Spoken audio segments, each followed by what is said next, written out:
discomfort. Hey everyone, thank you for tuning back in with What You Need When You Need It with me, your lovely host, Lydia Shampole. This week I have episode 1 of a conversation with Danisha Lee, who focuses her research on vulnerability and shame. It was a very interesting conversation, so let's jump right in.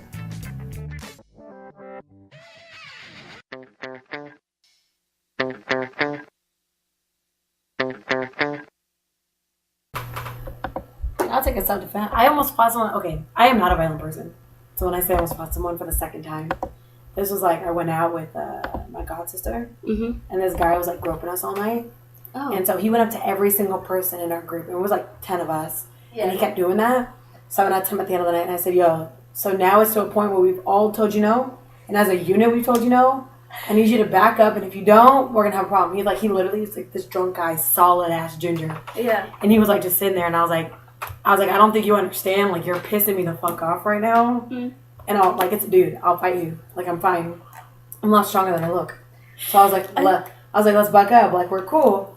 And then he literally like, was just standing there and like clenched his fist or whatever. Yeah. Came up, pushed me. Well, as soon as I went to go punch him, Kenisha was there. So I almost hit her.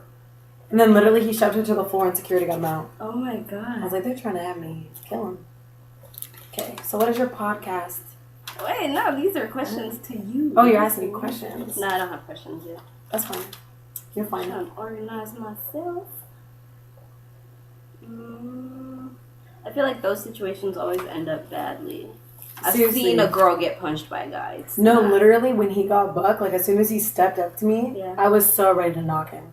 Because people really underestimate me, and I grew up in that household. Like I grew up in like a stand your ground kind of a thing. Oh yeah, because your dad is military. Mm-hmm. Yeah. Yeah, okay. And my brother is just like that. He totally embodies that whole black mask. Oh, I forgot. Kind of a vibe. Yeah. So with me in my house, like you have to like.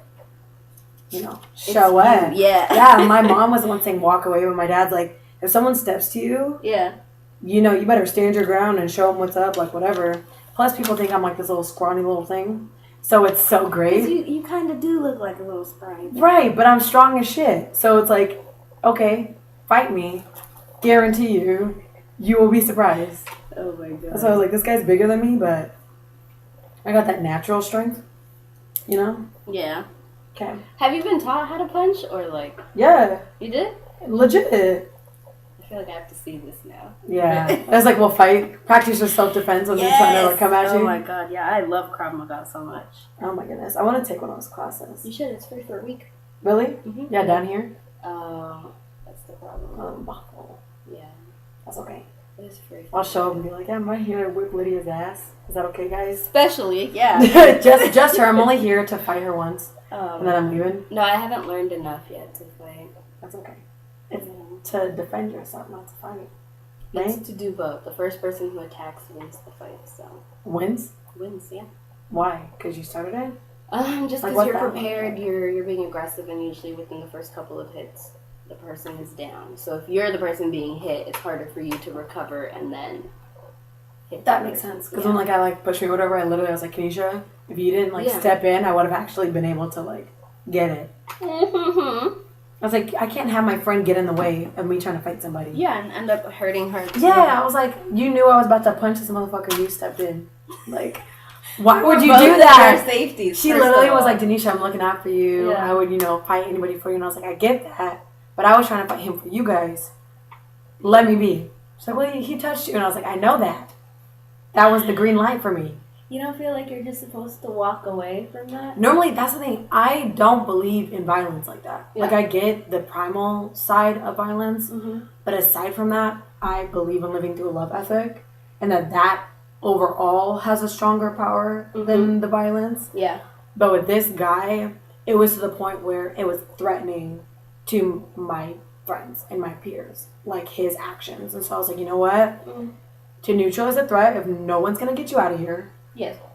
I'll do it. I have no problem with that. And I don't get that mad. I don't get that mad. And I was like, if you piss me off enough to want to, like, clench my fist. Yeah. Because I don't know him. Plus, it's guys. It's a guy, yeah. It's easier for me to get... With women, never in my life. I would walk away. But with men, it's like... Yeah. Which is so shitty that I would even do that. But, like, Yeah, with men, it's a double standard, right? I'm sitting here, like, making women seem, like, fragile and, like, men can just take it. Exactly. But I literally was like, as a dude, if you're willing to, like, come up to me, then clearly you're not intimidated by my womanness, so I'm going to come to you, too. First of all, that's sketchy that he would even, like, step up to you in that way. Like, he literally looked crazy as hell in his eyes. Yeah, that's strange. He literally, like, as soon as I said, yo, I gave him a warning, like, the whole night. We were, like, telling him to back off. And I said, hey, I'm going to give you one chance. Like, we all have asked you individually and as a team to leave us alone. Now, if you don't, we're going to have a problem. But this is your out. Take the out. Yeah. Like, literally take the out.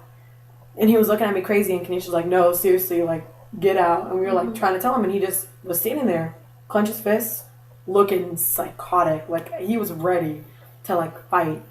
And I was like, okay, white boy, like, let's go. Like, white ginger, I'm telling you. But he was solid. I caught that earlier, but for some reason, these days I've been seeing a lot of pictures of black people with, like, red hair. Oh, that's dope. Yeah, it's really pretty. So automatically I thought that it was a black like, it could be, like, a black ginger. Yes. No, this is, like, a solid, like, 200-pound, like, ginger. Wow, okay. Yeah. I feel like that's a term that they don't like being Nope. I want to piss him off. Like, I'm sitting here ready, like... He's gonna know. Where's it? I was like, okay, let's go. Like, literally, he probably just saw me as, like, some angry black woman or something like that. And I was like, that's fine. Because he was not respecting me. So I was like, how is everyone going to tell you to leave us alone? Yeah. And if you touch me, that's what makes me irritated. Yeah. It was like, if you want to, like, talk to me or whatever, cool. No one likes when someone just grabs them. Yep, getting in your personal all space. Night, literally. I'm like, don't grab my cooch. Like, we're not that close. Oh. Like, we're not that close. Donald Trump status. No. Dead ass. I literally channeled, like, all the rage that I had from any motherfucker doing that.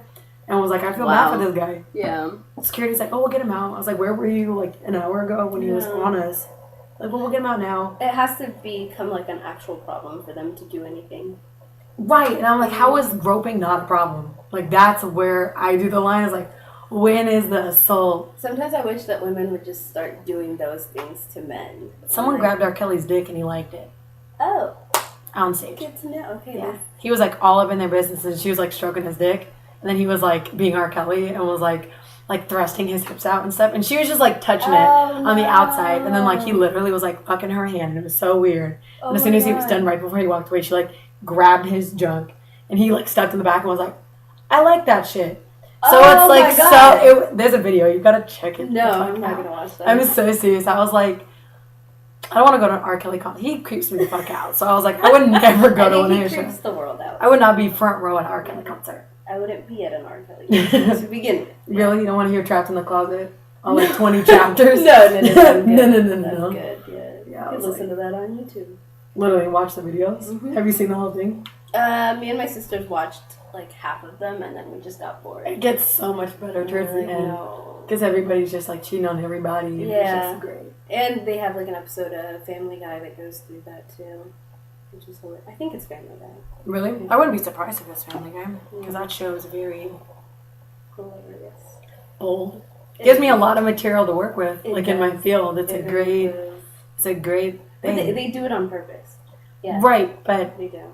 I get that part, you know, like, even with American Dad, right? They're definitely joking about, like, they're playing, like, jokes on, like, Christians and not just, like, the CIA, but, like, people that embody, like, Stan Smith or whatever. But people, when they're watching that, when you're a kid and you're watching that, not just, like, a child, but, like, you're watching that, you don't know that they know that. Or you see it and it's a representation of the values that we allow ourselves to have. It's more of I think those shows are more representative of the fudge zone that we have. Saying, like, oh, we know it's a problem. Yeah. But we'll allow this level to persist. And they think it's not harmless. But I'm like, if you allow even that extension, no matter how far that extension is, even if you keep it on a short leash, with how our brains work and how powerful that is, you can't just turn it off. You know, it's like you should watch a documentary called Dishonesty, The Truth About Lies on Netflix. And it's like, good. It's so good. And this guy is talking about all these different experiments he did to see this fudge factor that talks about how willing you are to lie. Because one of the questions he posed was, would you consider yourself to be an honest person? And everyone in the room was like, yeah. He's like, well, how many of you guys have lied? Oh my God, I think I have seen this. He's like, how many of you guys have lied? And everyone raised their hands. And he's like, oh, the same group, right? He's like, but how is it that we're going to consider ourselves to be honest, even though we know that we lie? I've seen this, it's because that fudge zone that we have. However, what we're not understanding is allowing any level of a culture where we can have dishonesty opens the door for all sorts of other acts. You know what I'm saying? It does, because you're like, everybody else does it. I'm not doing it as badly as them, so. But think about if one person, like if I stole $200 from the store, that's a lot of money. Yeah. But if 200 people stole $1, that's the same effect, right? And so it's kind of like we think these little lies don't do anything because karma is so directional that they think if you do something bad to me, it's going to like come back and get you instead of realizing. It's more of like a boomerang effect that you put bad out for the whole universe. Yes. Like all these little white lies we tell is responsible for real life crisis, like poverty and war and slavery and things like that, because we all put bad out into the universe. Yeah, and it doesn't seem as bad too when you wake up in the morning and you're like, oh, instead of saying I'm running a little late, you make up this whole thing like, oh, I accidentally bumped into the car in front of me and now I'm talking to the neighbor. And then right. It builds up. And he talks about your brain becoming kind of desensitized because your brain conditions itself, right? And you put yourself in enough environment, and that's why it linked in so well with my studies on vulnerability and shame, because with vulnerability, there's a level of discomfort you have to be willing to lean into, right? Which is what I'm a big advocate for, is that zone of discomfort. But he was saying, we all know it's uncomfortable to lie.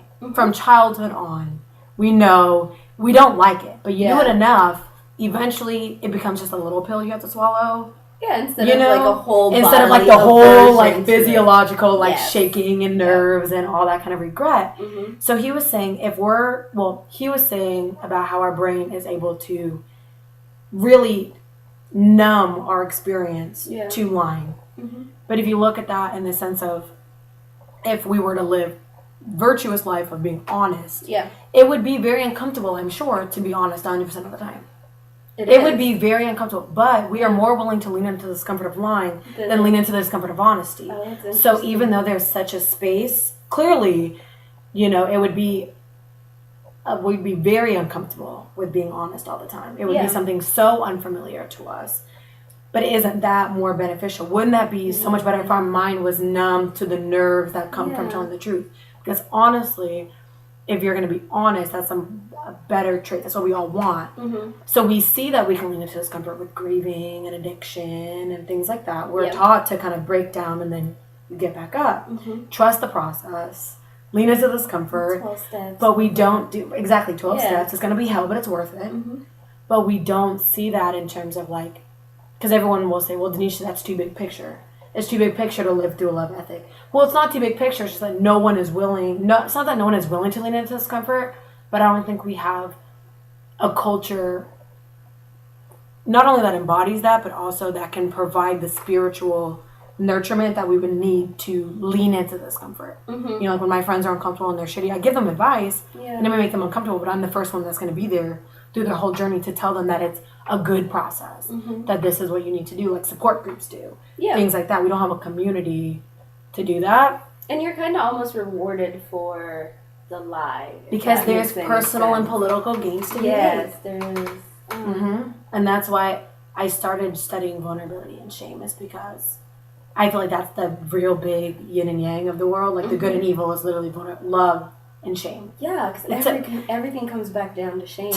Anything comes back to shame. So I was like, if we're really thinking about it, everything comes back to the transformative power of love and shame. The only reason why we strive, that's why we say black girl magic, right? Because we're the most marginalized group. We're women and we're of color, right? We don't fit any sort of standard, And the fact that we're still shining speaks more to the transformative power of love and the fact that we constantly are longing for love and connection, that shows. That's why patience is virtuous and things like that, because it reveals how strong love is. But shame is so destructive, so problematic, so powerful. It's such a powerful force, That's why I'm like, we need to start studying vulnerability and shame. We need to start being willing to do that. And if I'm going to say, I'm going to start trying to live a more virtuous life and be honest wholeheartedly, I have to give myself the wiggle room to go from being a dishonest person, even if that doesn't mean I'm a bad one. I'm not a bad person because I make little lies. But it's going to take some time to go from little lies all the time to nothing at all, But most people are like, well, you can't do that because, it's still going to be hard. Yeah, but you have to allow yourself space to get there. True. That's why patience is so important. You have to learn from your mistakes. You have to learn from telling a lie and then challenging the next time you lie and feel uncomfortable.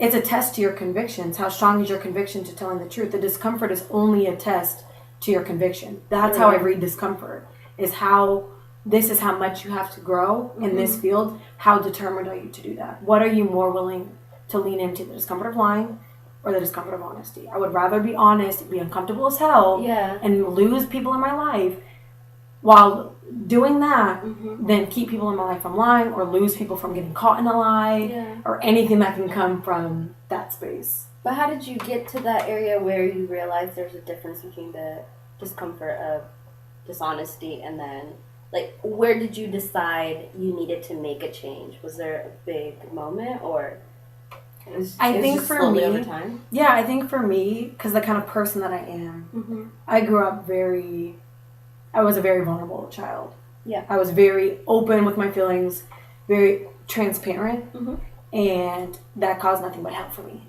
in my life because my family wasn't that way.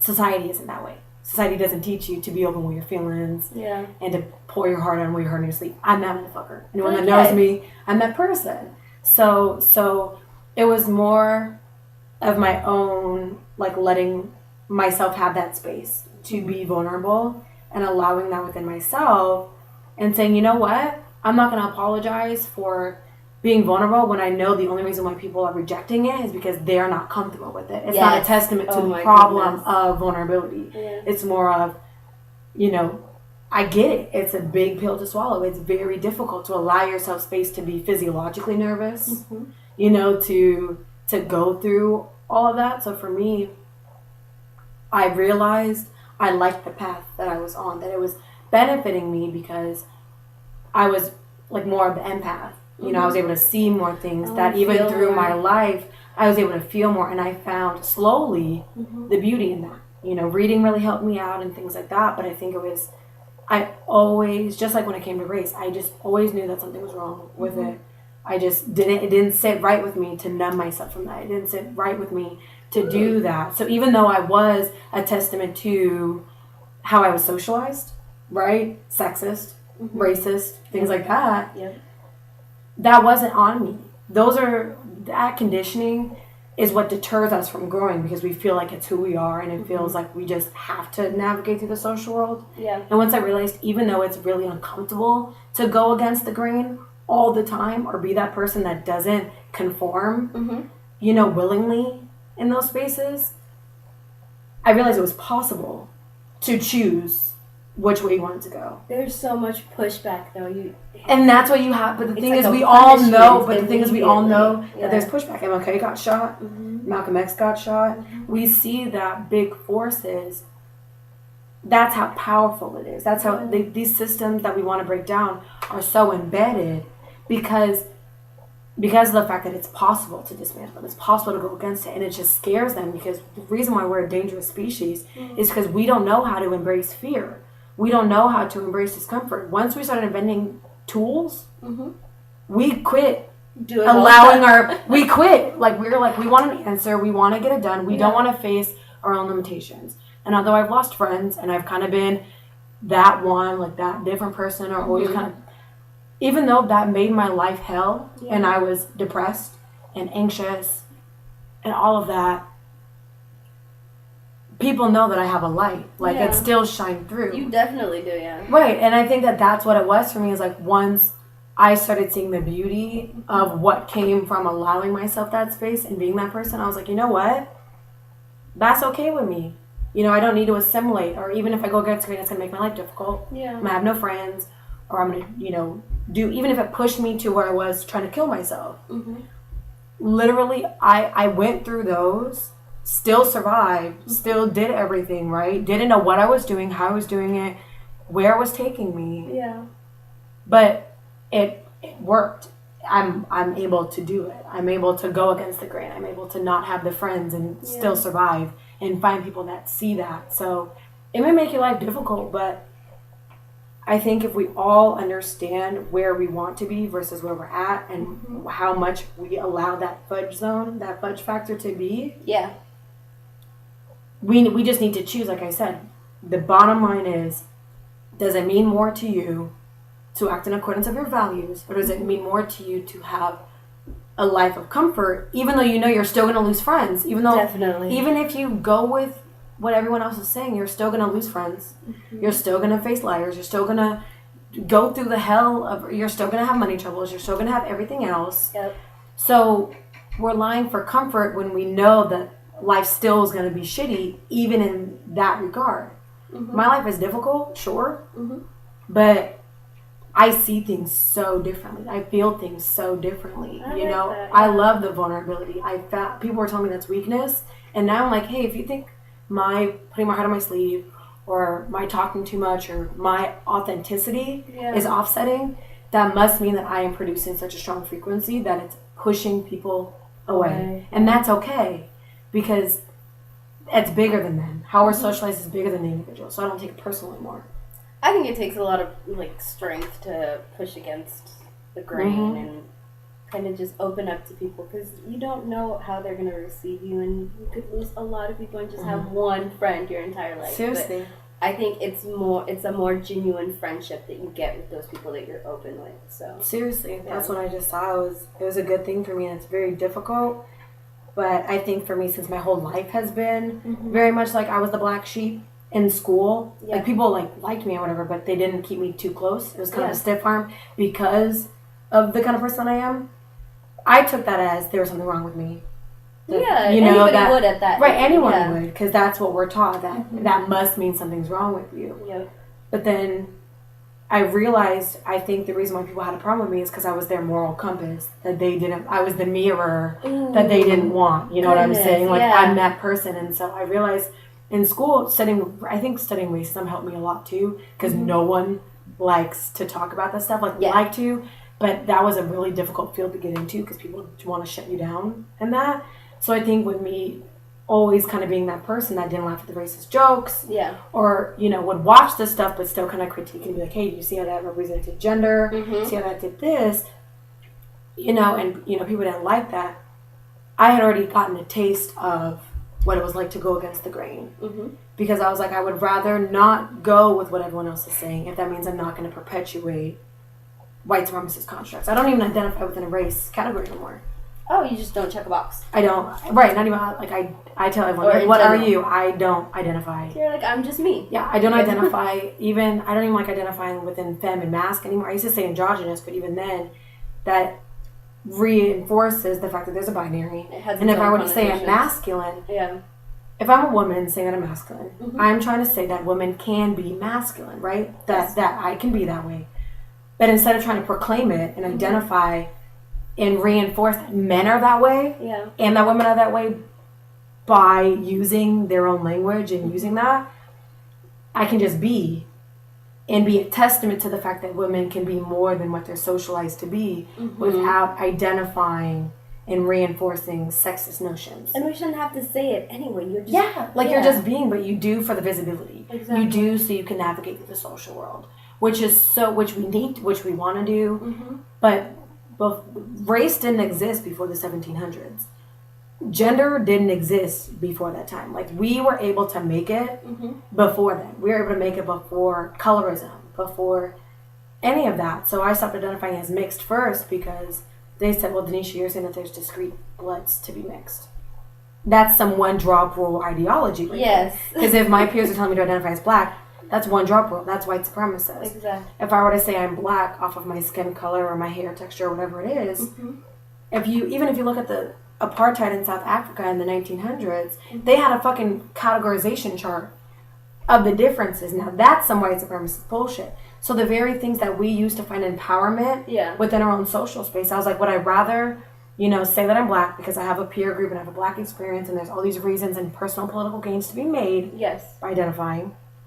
I could not do it because race is a white supremacist construct. Yeah. So we can fight for Black Lives Matter, but we're still using the language of the white supremacists. We weren't black before we were conditioned to be black. Yes. So I'm on a journey to oneness, and my big picture mindset and my ideologies are really offsetting for people because they don't have something tangible. Mm-hmm. But if you look at ancient philosophy prior to Western philosophy, mm-hmm. Eastern philosophy is very rooted in, if you can define the way to be, you're doing it wrong.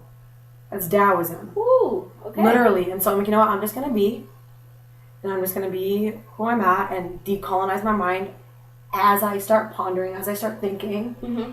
I will deconstruct it and then hopefully share with people enough to where they turn on the light. So even if they don't get what I'm saying, it's still turned on that light for you. Mind, They're still like, shit, she's right. Because once I was talking about race, everyone's like, yeah, because if a white person went up to you mm-hmm. and was saying, okay, they had a chart and they measured your skin and they put a pencil in your hair, and they did that, and then they put a pencil in your hair and they said, okay, you're black, you would be pissed, right? I would be, but you would take agency in saying but outside of that, you would take your own, you would find empowerment in reclaiming the fact that your hair is black hair and it makes you beautiful. Yes. Black. So you see how we're doing the same thing with a different twist. So it's, do I want to navigate in the social world mm-hmm. or no?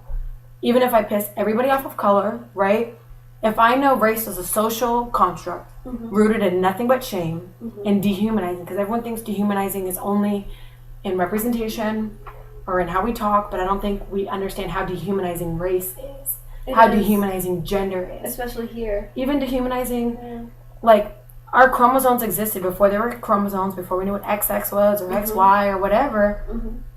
But we are so adamant on those being a dictator. Like, they existed prior to us labeling it. And so labeling things dehumanizes us. So we're so focused on dehumanizing acts or dehumanizing language without seeing black as dehumanizing. Not the people. Not people that fall within that category. It has nothing to do. It's bigger than you. It's centuries old. Yeah. It's bigger than us. But those politics are dehumanizing, fundamentally dehumanizing. Even queerness is fundamentally dehumanizing because we're sitting here trying to find ways to identify ourselves that make us unique, different from everybody else, basically. Right. Yeah, even if it's a progressive perspective. Progressive. Like, exactly. Like sexuality, we know there's a spectrum, mm-hmm. right? And so instead of just embracing the fact that you can't trace sexuality, that there's no real clear-cut sexuality, we still are fighting for representation. We're still like, well, I'm queer, or I'm gay, or I'm bi, or whatever. I'm like, reinforcing these or giving agency to these systems is why we're not going to be making as much progress as we could. We are, because mm-hmm. love is so strong, but we're not, because shame is stronger if we're not really pushing, because we're so actively pushing shame, but we're not actively practicing love, And so I'm just telling everyone, like, I don't identify, that makes you uncomfortable, good. I want to make everybody uncomfortable. I want to do that. That's why I'm going to DC's, because I'm hoping, because they're really set in the way that they do things. And I love Black Lives Matter. They definitely are. Yeah. But I think that black is problematic. I think racial categories are problematic. And I have research to show that it's a problem and that it's only rooted in hatred. So no matter what system we try to live in, mm-hmm. we're trying to navigate in a social world that's problematic. We fucking know that. Why are we still doing it? Yeah. You want to find comfort within your own racial group because mm-hmm. that's your subculture. But we are literally for centuries been living a life of subcategories. Like, imagine how beautiful and how powerful and how transformative it would be if we get out of the sub. No matter what comfort you find, no matter what that may do, no matter what gains there are, it's going to be difficult. That's the best discomfort to lean into. You know what I'm saying? Do you see a world where that exists? Like, I do because I know that you can't have love without shame. Yeah. So I know it's not going to be perfect. So when people think that, they think I'm aiming for a utopia, mm-hmm. and I'm not, because it's a journey to get there. Definitely. But I'm more for embracing the practice. I believe in the practice, so it's not as much what it will become, as much as my faith in practice, as much as my faith in putting that out there. Mm-hmm. That's why I'm like going day by day with it, and sharing it and telling everyone I'm practicing. I'm not going to say we're going to live in a world that has no race or no just category. Put it out there and not do the work. Right, but it's like, you need to practice it. You know, and I have faith in the transformative power enough to say, I'm sure it will change some real things. I'm sure we could live a way more fulfilling spiritual life. Yeah. If we understood oneness a little bit better. You know, and understood. Yeah, I feel like we all have a lot of inner work to do, though. That's why you got to teach vulnerability and shame, because it starts like in the schools, or I never saw the importance of working with kids. Yeah, because I love kids, but I just didn't really get why everyone wanted that. Yeah, but then the more I was, like researching and reading, I was like, well, we learned to identify in grade school. John is tall. Yes. John is this, or Sue is this, or whatever. So I think that if we teach kids and have a space for kids to learn about vulnerability, to learn shame resilience, not just see that shame is a factor, but learn shame resilience, learn vulnerability, and learn that they have a choice. We, especially now, no race theory is past the 1900s, and we're just in the 21st century now. So we're still 21st? This is 21st because it's the 2000s. Okay. So we're in the 21st century. No research goes beyond the 20th century. We're not only we're a big generation, but now every motherfucker's popping out kids.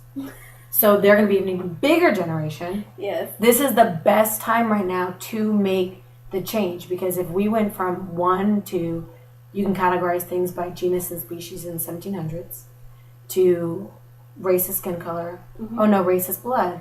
A century later, no, it's a continental thing. Oh no, now in the 1900s it was shared physical characteristics. Yes. Clearly, socially, we see that things can change in no time.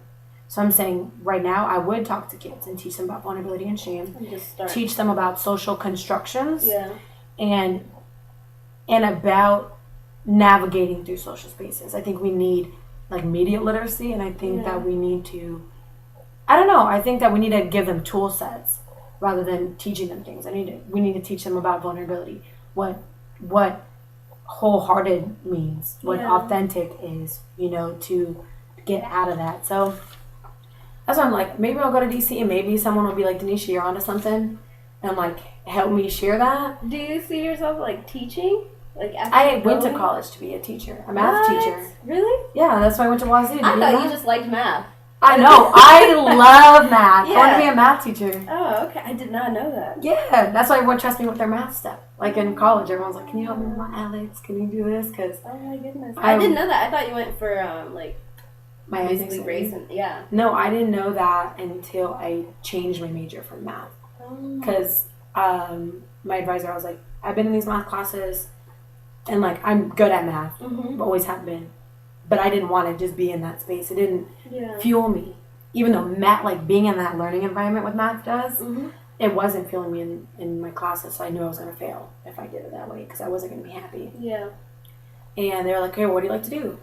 It's like, well, I went to this abolitionist workshop when I was 13. And, I really like talking about, I was like, I love talking about race. And I'm doing, racial identity and understanding what racism is. And what really, when I was 13, triggered me was learning that race was a social construct. Because you learn about slavery, Civil War and things like that. Yep. But for just me, barely. when I first watched Race, Power, and Illusion, that was talking about how race is scientifically irrelevant, right? You know what I'm saying? Yeah. It turned on the light. So even though I was still ignorant, still using the language and not knowing, it still turned on the light. It made me reevaluate all my actions and reevaluate what I was saying. So when I told her that, she's like, we got an ethnic studies program here. And I was like, what? Like, I can take classes on, like, this stuff. Race? Are you serious? She's like, yeah. And I was like, sweet. And that was the first time, I think, aside from Freedom School, that I was able to be myself without people being so offset that I wasn't thinking that everything else was funny. Because you're surrounded by people who are there for the same purpose. Literally, they were like, wow, you actually have something to say, because everyone else just thought I was being a stick in the mud. Yeah. And they weren't seeing the power in what I was saying, and the power in what I was thinking, and what I was learning, and how impactful it was. So I'd want to teach, but not in a school system. I know that for sure. I want to, I don't know how I want to get my message out, but I think the things that I'm finding now is so important, and I think it's so revolutionary, even in the works, that I'm like, let me find a medium that I can get this out, because most people hear it, they hear what I'm saying, they see the connections, they get it. But it's still, it's the dissonance, you know, so it's like, but that's why I have to be willing to lean into discomfort, because most people just see big picture and they see, well, that's too vague, it's too broad. Yeah.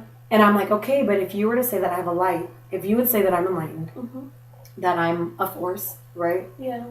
I live that through being big picture. I'm a testament to it. I practice my values. I literally live through it.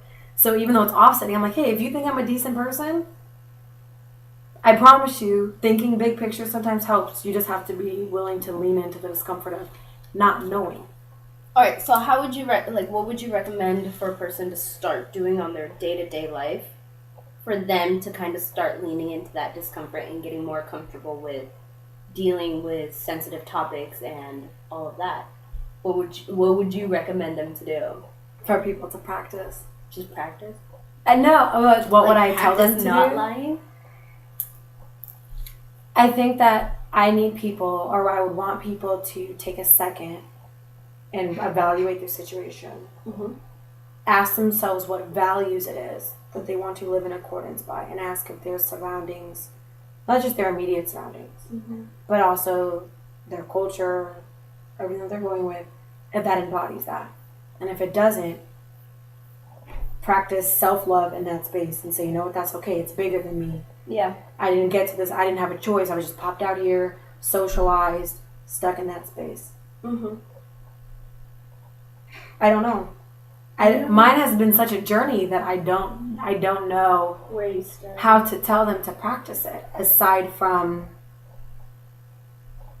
because I've always been that person. Like I've always done it, that it's like difficult to be like, hey. I'm definitely not that kind of person. I'm very so many private, people are. Like I'll hold it in. But you can't. But you can be private. It's called boundaries and vulnerability. They talk about boundaries. You don't want to. My problem was flooding with vulnerability, because for me, in my household, they didn't hear me. They didn't care that they heard my feelings. They didn't care that they were like abusive or traumatizing to me. So I had to flood my family with the vulnerability for visibility. But I didn't learn. Okay. But I didn't learn how to not do that. Yeah. Even though it didn't go anywhere in my family, I still thought that would get me hurt. So then in my real life, I was flooding people with vulnerability, and it wasn't because I was weak or fragile. But it was because of me. I felt so misunderstood for so long that I was like, maybe if I just pour it out there, somebody will get it. They'll get it. Or if I tell everyone first off that I have depression, they would be maybe mindful that I would live through a lens, like how I live my life would be through a lens of depression. Yeah. Not that that's just who I am and I'm a victim, but that every space I'm in, depression is there. And I'm battling, like I was getting over that, but like, if you're insecure, you're going to live your life through an insecure lens. Definitely, yeah. You know what I'm saying? You find the thing that's causing that and start working on it from the inside out. Yeah, but it's definitely a long journey. Exactly. Yeah. And that's why I think it's just one of those things, like, people know vulnerability. Bottom line, they may not know how to do it. They recognize it. And that's what has been working for me when I communicate with people, is working off of what they get, is the fact that they understand vulnerability. They hear what I'm saying. Yeah. And it does something. Like they're like, okay, that makes sense. I get that. How do I do it? I can't tell you how to do it because I'm more of like a Taoism kind of a person and not tell you how to live your life. Yeah, but to have, we have faith in technology like nobody's business. Yeah. We literally will be, like I said, if we know, that's the one thing about society, you know, we know about vulnerability. We know about leaning into certain things. People understand when I say leaning into vulnerability when it comes to addiction. Yes. When it comes to grief. You know, and if anyone knows about grief, right? So with relating it to things that people get, even if they don't have first-hand experience, they see that practice. Yeah. They get it, you know, and it's allowing them space to say where you're at in your life and how difficult it's going to be to show up and to start being vulnerable or not knowing where to start doesn't mean you don't start. It doesn't. Yeah, that's a good way to put it. It's really like, okay, you don't know how to be vulnerable. You don't know. That's not who you are. Yeah. That's okay. But it's not that that's not who you are. That's just not how you've been socialized to do things. Mm-hmm. We're vulnerable people. That's why we have emotions. Yeah. You know? Otherwise we wouldn't have them. Exactly. Because the only people that don't feel shame are people that don't have human emotion. Like that can't process that. Exactly. Yes. Exactly. And so I literally like just tell people like, it's difficult to know where to start. Yeah. I wake up every day being like, what? I don't know what to do. All I have is like little affirmations and, you know, trying to help myself. But ultimately it's, you know, when I went out and I wanted to go out to the club the other night, and I don't really go out very often. Mm-hmm. So I wanted to go out and I was shaking. Why? Because I'm very insecure. Mm-hmm. So, and that was a hard space for me to be in because these were my friends. Yeah. But I went by myself and I was going to meet them there. Yeah. So I was in my car, bucket of nerves. And I was like, how the fuck am I going to get out of this car? Yeah. And I called my friend who I trust, right? And I said, hey, Tyler, my coworker. I said, I need you to tell me. And it's a very vulnerable position to be in. Definitely. But I was like, I need you to tell me that I'm fun to be around. He said, why? And I was like, because I've never felt like I was fun to be around. Yeah. And I need to feel that way because I feel like when I'm out, people don't like that I'm out because I'm boring or because I'm the moral person or I'm the whatever, you know? Or I'm vulnerable, so they think that I'm going to ruin it or whatever, instead of that just being the beauty within myself, you know?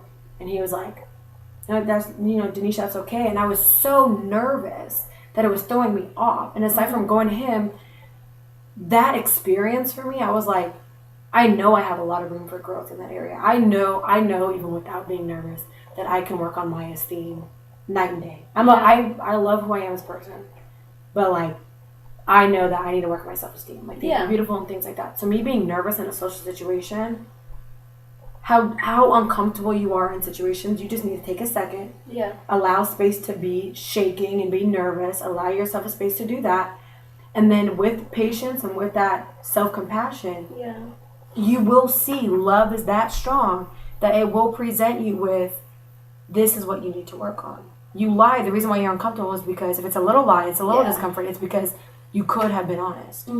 It tells you the discomfort is a measurement of how much room for improvement you have and in what aspect of your life you have to grow from. That is a really good way to put it. Right. That's why I tell them on practice. It's like, hey, if you're a little bit nervous, that's okay. If you're a little, however you experience vulnerability. Yeah. If it's a little bit of discomfort, you got a little bit of room for growth. If it's a lot of discomfort, you got a lot of room. Right, you got a lot of room. And that you need to start somewhere. And you need to feel okay to start somewhere. And to do that, we need to learn how to be sometimes physiologically nervous. To be a mess. To be a mess. Sometimes you need to have a couple of days of a fucking meltdown and you don't know why you have a meltdown. And then you'll realize at the end of allowing yourself that space, you're like, man, like, you know, this is what I need to do. You know? And so once I realize that, that's what I'll tell people. It's like, hey, if something's causing you distress, why are you distressed? And don't think about it in a situational basis. Don't think about the specific moment you're in. But think about what is it a testament to? Like me not wanting to go out was speaking of my esteem. Yeah. And I know, the people, not any of that. It wasn't anything else. The rational side was like, it's not anything else. What could it be? You. And I said, Tyler's like, well, Danisha, you're really hard on yourself.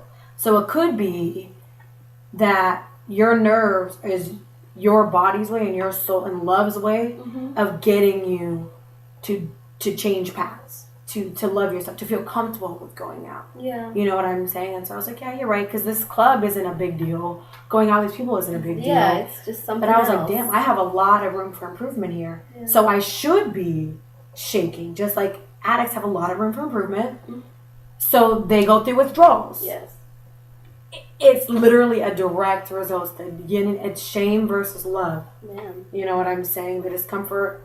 That's why I say you got to ask yourself, what are you willing to lean into? Because when people get nervous when they lie, a big lie, you're nervous as hell.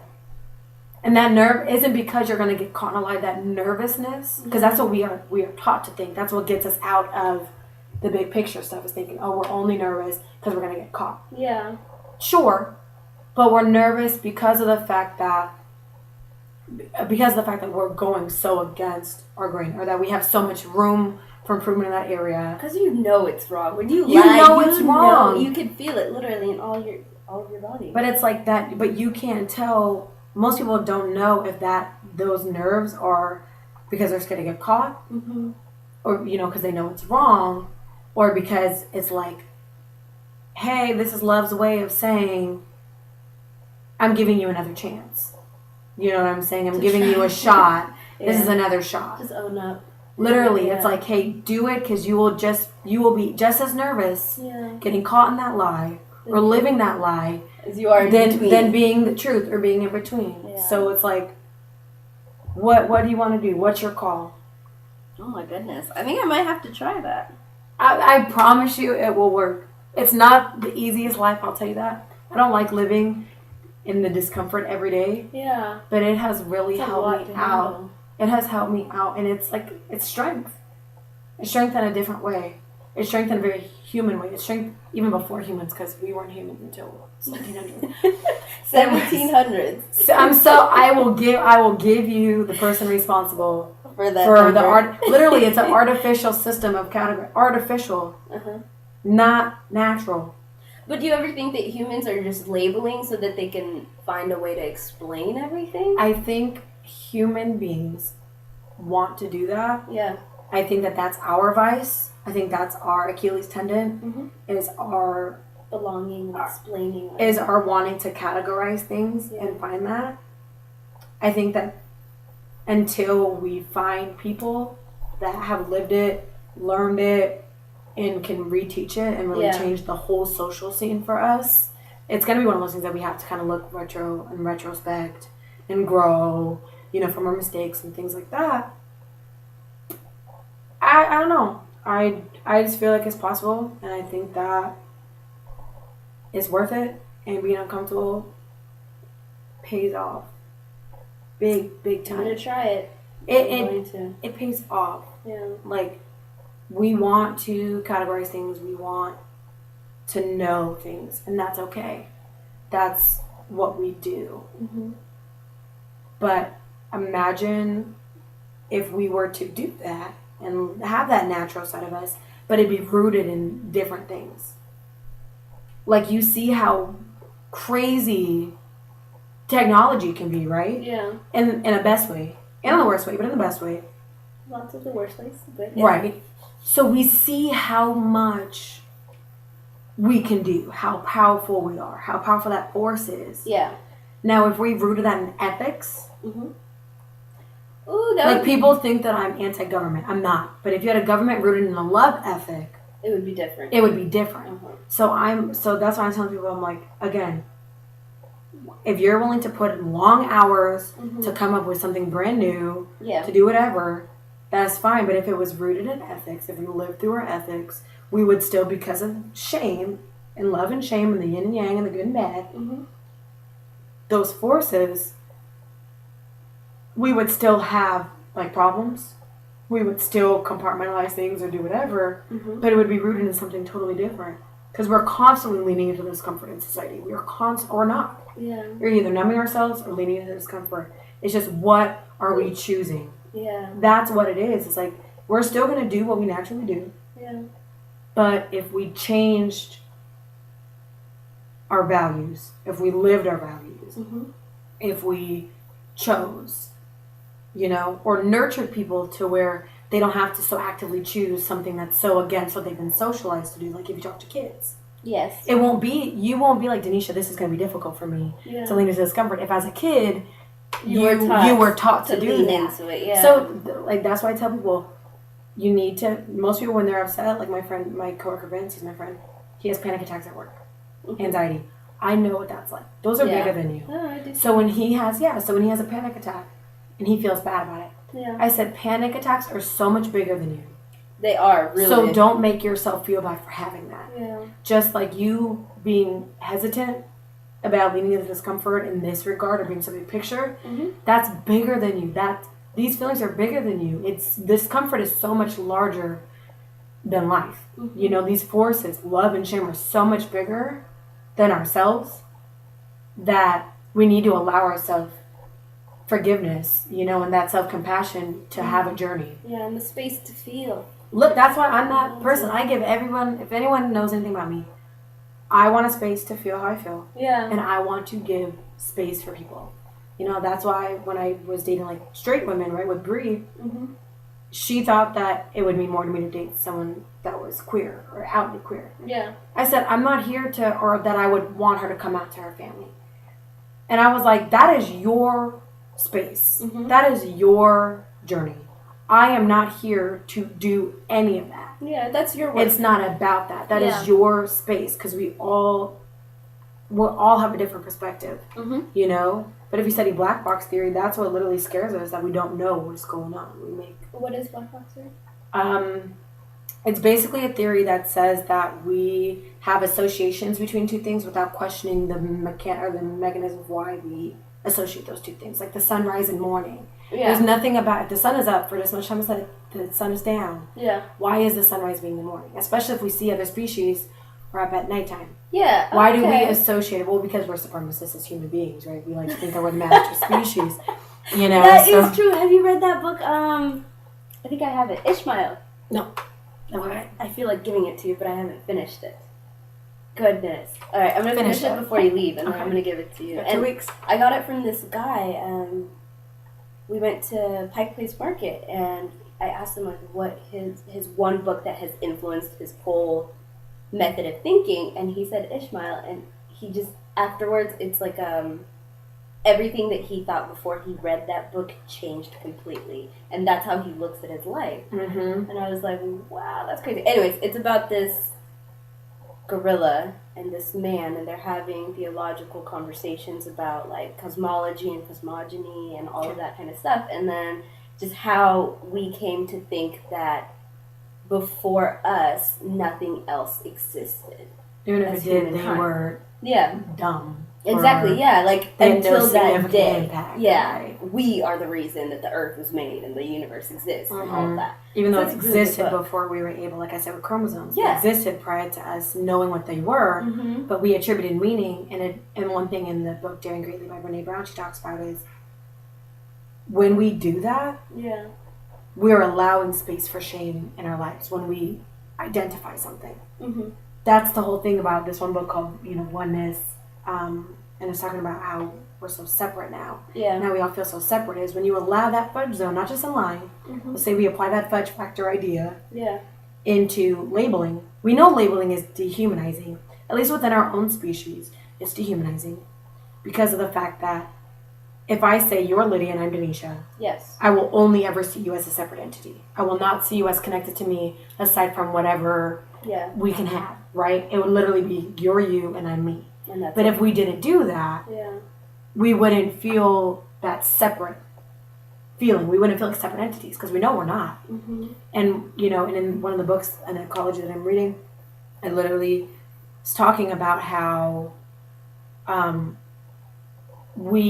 we allow those spaces to kind of like disconnect, we're reinforcing the problematic ideas that we're so desperately trying to shake out of. And so I don't know. I feel that we need to really look at what we're doing, what we're saying,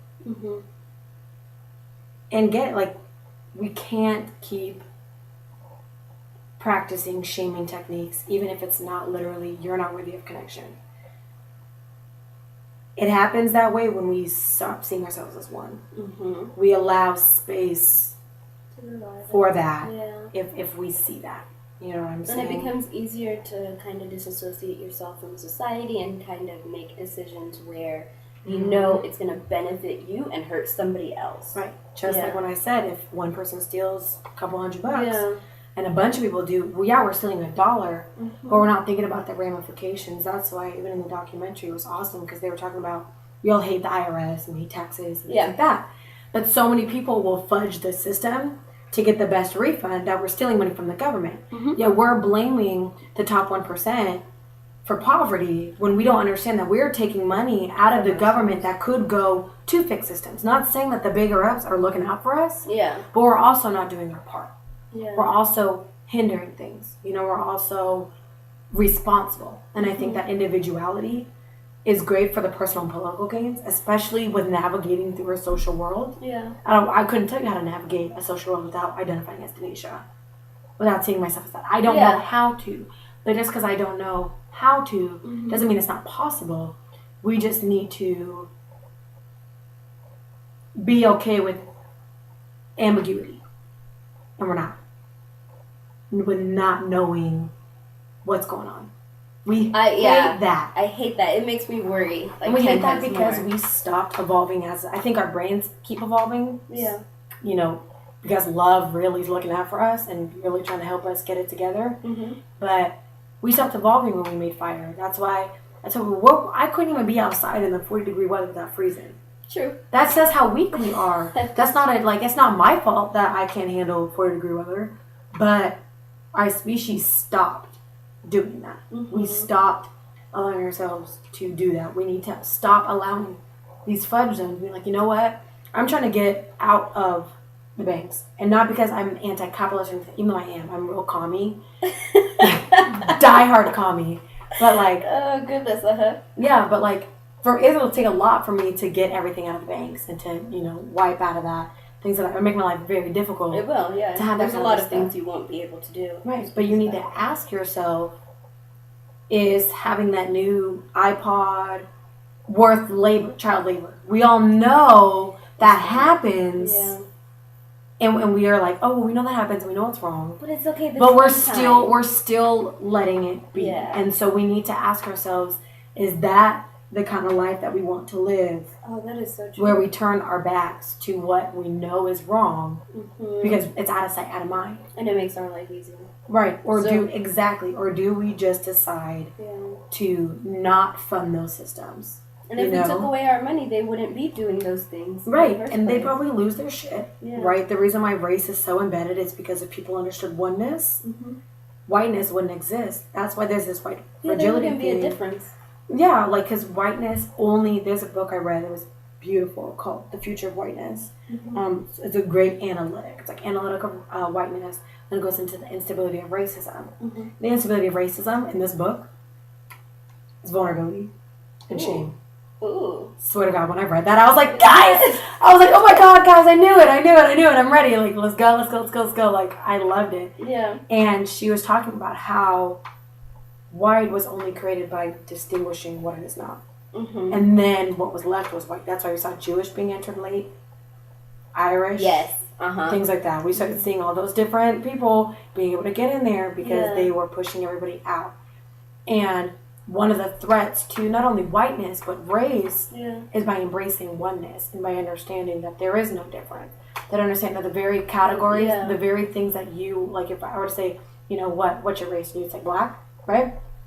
I would say, okay, aside from, in respects to multiplicity, in respects to the black experience, I get that. Because that's heavy-handed. Aside from that, what else would make you identify as black? Well, see, for me, it's basically from my culture and just the traditions that we have, the way that I was raised. That's what makes me black. Okay. But I also identify as Kenyan, which is the other thing. And we were just talking about this with my cousin, and we were talking about how there's a difference between African American and then African. Yeah, I noticed that a lot. Which is, you can definitely tell. Even at WSC, you could tell there's just especially at WSC. Yeah, there's just a little rift. There's a disconnect. Yeah. And if I were to say, aside from, because I get just like when I talk to people about religion. Mm-hmm. I don't mess with faith. I get that. I get how powerful and how it's linked to survival, how it's linked to culture. Yeah. So I can't mess with it. As much as, I want to say whatever it is, I get it. I get how big of a force it is, right? And how big that system would have to, how much would have to change for things to really be different. But if I said, okay, Lydia, I say you don't get to identify as black anymore. Let's just say you didn't. Okay. And you're most people would be like, oh, Danisha, when I walk down the street, I'm still black. Definitely. Okay, but they don't know. I mean, unless people know you're African. Aside from that, what would make someone on the street see you as black? Nothing. No, but I mean, they would see, you would say... They'd see my skin color. Skin color? Yeah. They'd be like, well, Danisha, I'm noticeably this way. Like, right, Exactly. I stopped identifying, like, I don't identify as a woman only because I'm not anti any of that. It's just, like, we were before we were women and men, so I'm just here. Like, I'm just in this physical form doing whatever it is that love wants me to do. Yeah. In this form. But, like, people are like, well, Danisha, you can choose all you want to not identify as black. But you walk down the street, and people are going to say that you're black. And I said, I hear that, but they're only saying black off of the white supremacist construct little clipboard. Like, where are you? Of what blackness is. And if we're anti-white supremacist. Yes.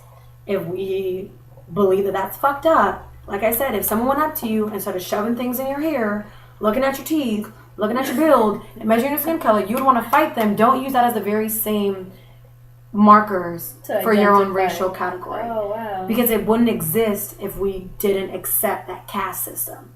You know what I'm saying? If we said, you know what, that caste system is messed up, it's dehumanizing. You know what I'm saying? Even if we find we find love in these spaces, that is more a testament to love than it is a testament to the glory of identifying within those constructs. Alright, that's all I have for you this week, but tune in next Friday for the second episode of this conversation. As always, you can reach me on my Instagram or my Twitter at elshampole or my website elshampole.com. Alright, tell your friends, subscribe, and please leave a review. Alright, till next time.